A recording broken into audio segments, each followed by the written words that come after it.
Հույս չունեմ, որ գլխավոր դատախազը ներկա կլինի լսումներին եւ կտա բարձաբանումներ, որովհետեւ գլխավոր դատախազը ըստ էության մեկ անգամ արդեն եղավ ազգային ժողովում, երբ միջնորդություններ ներկայացնում անձեռնխելիությունից զրկելու եւ խափանման միջոց կիրառելու հետ կապված եւ այդ ամբիոնից ներկայացրեց խեղաթյուրված ինֆորմացիա եւ չեմ հավատում, որ հաջորդ, այսինքն այս լսումների ընթացքում գալու է որպեսզի շտկի իր կողմից ներկայացված խեղաթյուրված ինֆորմացիան։ Լսումներին իհարկե հրավիրելու ենք նաեւ միջազգային կառույցների ներկայացուցիչների, որովհետեւ տարօրինակ կերպով միջազգային կառույցները շատ իներտ են այսօր Հայաստանի Հանրապետությունում տեղի ունեցող ժողովրդավարության դեմ ոտնձգություններին, այնպես որ սպասենք պատասխաններին։ Այս հայտարարության հիմնական ինչ եք հիմքում դրել, այսինքն ինչ խնդիրներ կան խաղաբանտարկյալների հետ կապված կոնկրետ թվերի եւ այլն, եւ հիմնական ինչ հարցեր։ Հայտարարության մեջ ուրեմն արծարծվում է քաղբանտարկյալների խնդիրը, ինչպես նաև իրավական համակարգի հետ կապված բացթողումները, որոնք բերում են անձանց քաղբանտարկյալ ճանաչելու կարգավիճակին։ Թվերը պետք է հայտարարության մեջ այսպես կոնկրետ թվեր չենք նշել, որովհետև այդ թվերը պարբերաբար փոփոխվում են, մինչև հայտարարությունը պատրաստելը, օրինակ, դեռ կալանավորված չէին Վազգեն Սաղաթելյանը եւ Նարեկ Սամսոնյանը, հետեւաբար այսպես պարբերաբար այդ թվերը փոփոխության է ենթարկվում, բայց ես պետք է նշեմ, որ 60-ից ավել անձ այս պահին ենթարկվում է քրեական հետապնդման քաղաքական դրդապատճառներով եւ գրեթե 40-ը այս պահին կալանքի կամ տնային կալանքի տակ է, որը եւս խափանման միջոց է եւ ազատության սահմանափակում։ Տիկին Վարդանյան, երեք տեսակ խափանման միջոցներ բավականին փոխվեցին Դավիթ Գալստյանի դեպքում, Արա Ռոստոմյանի դեպքում, այսինքն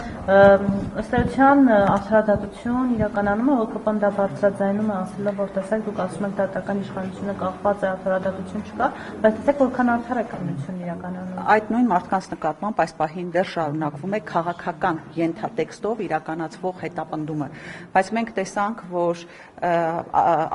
կալանքը տնային կալանքով փոխարինելու կամ տնային կալանքները վարչական հսկողությամբ փոխարինելուն զուգահեռ կին քաղաքական բանտարկյալի նկատմամբ դատարանը կիրառեց եւս 3 ամսով կալանքը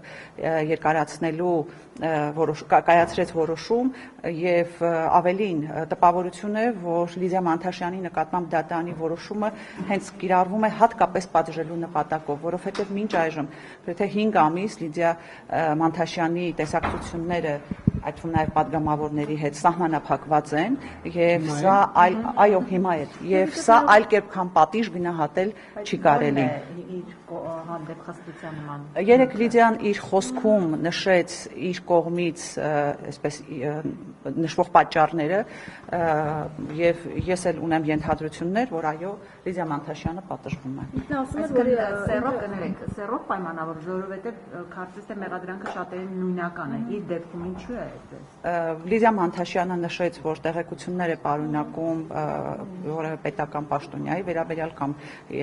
միջադեպ է եղել պետական պաշտոնյայի հետ եւ դրանով պայմանավորված են նրան պատժում։ Ես չեմ կարող մեկնաբանել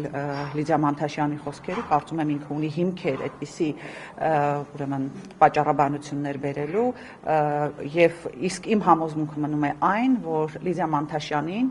դատարանը պարզապես քաղաքական իշխանությունների հրահանգով պատժում է։ Տիկին Վարդանյան, նայեք, այս հատկապես ասալա Բաղդադ Սրբազանի գործի դեպքում մենք հիշում ենք այդ աղմուկը, ահաբեկչություն եւ այլն, հետո իհարկե պարզվեց, որ այդ հայնակությունները այսպես մոնտաժված են եւ այլն, եւ հիմա երբ տեսնում ենք օգոստոսին է կարծես մեկնարկել, հիմա ինչ որ այսպես տնային կալանքների է գնում վարչական մասնակիցներին այդպես մեծ աղմուկով այդ գործը եւ այլն։ Այստեղ դուք նաեւ այս ընդդիմության կողմից, հանրության կողմից այս ճնշման արդյունք չեք համարում եւ այդ դիզոնանսը, ահաբեկչություն եւ հիմա այսպես շատ արագ Երևանիսը դրա մասին է խոսում, հերթով տնային կալանքները փոխվում են, վարչական վերահսկողություն, այստեղ այս տարբերություն դուք չեք տեսնում։ Ես այստեղ երկու պատճառ եմ տեսնում։ Պատճառներից առաջինը կայանում է նրանում, որ այս գործը այնքան դատարկ է, այնքան սին է, ջուր, փուչիկ, ոնց ուզում եք անվանեք, որ այս պարագայում նույնիսկ դատարանը համոզված չէ, որ կարողանալու է այսպես ապացույցները բավարար են լինելու որոշում կայացնելու համար, դա իմ գնահատականն է եւ հաջորդը իհարկե հանրային դժգոհությունը, հանրային ճնշումը իր արդյունքը տալիս է, բայց եկեք չմոռանանք, խափանման միջոցները փոփոխվում են, ոմանց նկատմամբ կալանքը փոխվում է եւ դառնում է տնային կալանք, մյուսներին վարչական հսկողություն, բայց քրեական հետապնդումը այս անձանց նկատմամբ շարունակվում է։ Այսինքն այս մարդիկ ստիպված են մասնակցել մի դատավարական ֆարսի, որը իրավական որևէ հիմնավորում չունի։ Տիկին Վարդանյան, կան այսպիսի մեկնաբանություններ, ասում են ընդդիմությունը, որը կարծում է հիմա Փաշինյանի իշխանությունը մարդկանց քաղաքական հայացքների պատճառով է բանդակում եւ իրենք էլ հետեւողականորեն բարձրաձայնում են այդ մասին, ասում են արդյոք պատրաստ են նրանք այս հարցը առավել արդյունավետ առաջ տանելու համար ընդունեն եւ ներողություն խնդրեն, որ օրինակ նաեւ նախկինների օրոք են եղել քաղբանտարկյալներ, հարցը հետեւյալն է, Հայաստան դաշինքը պատրաստ է քաղաքական գնահատական տալ, որ Ռոբերտ Քոչարյանի օրոք եւս եղել է քաղբանտարկյալներ։ Ես հարցին այսպես պետք է պատասխանեմ, եթե դուք հետևել եք իմ գործունեությանը, մինչև 2018 թվականը եւ 2018 թվականից հետո պետք է ֆիքսած լինեք, որ մինչև 2018 թվականը ես ելի բարձրացրել եմ քաղբանտարկյալների խնդիրը, այսինքն այն, որ Հայաստանում տարբեր իշխանությունների ժամանակ եղել են քաղբանտարկյալներ, դա